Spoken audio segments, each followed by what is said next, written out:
Binatikos ni Senator Ping Lacson ang naging pamumuno ni dating Senate President Alan Peter Cayetano. Anya, kung titignan ng kanilang nagawa sa panahong iyon, sayang daw ang pera ng taong bayan na aabot ng 700 milyong piso.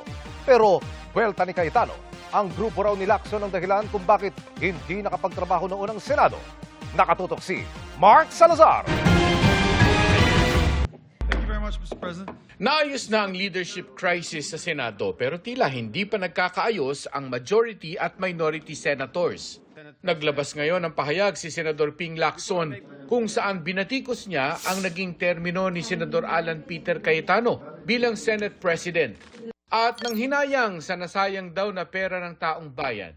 Sabi ni Lacson, 700 million pesos ang nasayang. 700 million dahil 25 million pesos a day ang budget ng Senado times 28 days ni Cayetano bilang Senate President. Tapos, ang output lamang daw nito, ang kaguluhang naganap sa Senado noong May 13, ang pagtakas ni Senador Bato de la Rosa kahit na nasa ilalim ito ng Senate Protective Custody, ang pagboycott ng kanyang grupo sa sesyon, bagong destabilization attempt, at hindi otorisadong committee hearing na hindi dinaluhan ng kahit isang senador. Tugon dito ni Senador Cayetano, let's be intellectually honest. Whoever was SP nun, ganun din ang gastos. Question.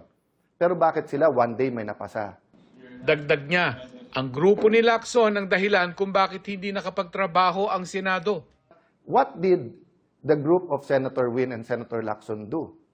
Since May 11 po, hanggang yesterday, hindi po sila naglagay ng mga miyembro ng committee nila as minority. Sila po ang ayaw magtrabaho. Hindi po sila naglagay ng mga miyembro para hindi mag-function yung mga committee.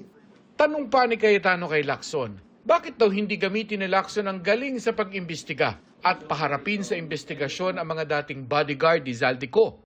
Sa isang panayam, sinabi ni Lacson na welcome sa Blue Ribbon Committee ang grupo, pero sila ang may ayaw dumalo. Ang problema doon, Igan, alam naman natin pareho na talagang ang tumbok lang para makapag-destabilize. Welcome namang dumalo sa Blue Ribbon, pero ayaw nila, gusto nila puro press con. Pinatutsadahan din ni Cayetano ang magkapatid na Tulfo sa Senado na nagpapalitan lang daw ng pang-iinis sa kanya, lalo na sa kanyang pagfe-Facebook Live. Ba't kayo galit na galit pag nagpe-Facebook ako? Eh, ang hilig nyo rin mag-Facebook. So, sasabihin nyo, hindi, kasi mas maraming nanonood kay Alan Cayetano kasi nagsasabi ako ng totoo. Hindi naman parating mas maraming nanonood sa akin. Bakit last year ba? Mas maraming nanonood sa iyo. Rafi at Erwin Tulfo. Eh, problema, nabuko kayo na may tinatago kayo. Wala pang sagot ang magkapatid na Tulfo sa bagong pahayag na ito ni Cayetano. Mark Salazar, Nakatutok 24 Oras.